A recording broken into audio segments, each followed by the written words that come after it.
Then you shall cut the ram in pieces. The handling and dividing of the animal here is completely different than that of the bull.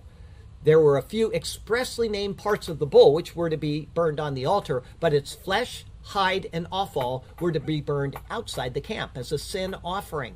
However, this animal is divided up and washed. The word for you shall cut is natach. It's introduced here, and it is actually quite a rare word in the Bible. It's only used 9 times. It comes from a primitive root meaning to dismember. Thus, it means to cut in pieces or to divide by joints. Such is the action that's accomplished here. Verse 17 continues, wash its entrails and its legs. Another new word here is kera, or leg. It specifically signifies from the knee to the ankle. The washing of these was to signify purity.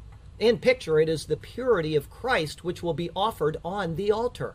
As the legs are the part of the animal which are covered in the dirt of the earth, it is these that are washed.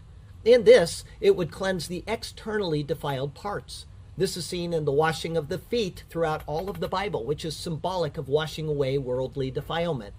This is why Jesus said in John 13, verse 10, he who is bathed needs only to wash his feet. Abraham understood this, and he brought water to wash the Lord's feet when he arrived at his tent in Genesis 19, verse 2. For this reason, the legs, along with the entrails, were washed. The animal pictures the purity of Christ, offered up to God as a perfect offering. Verse 17 going on, and put them with its pieces and with its head. They were to be divided here so that the entire animal could be burnt together as a whole unit. If the legs were not removed, they would hang out from the fire and they'd smolder, but they wouldn't be burned up together with the body. But in picture, Christ was completely consumed in his ministry under the law and in his death in fulfillment of the law. Thus, this ram was to picture him in this way.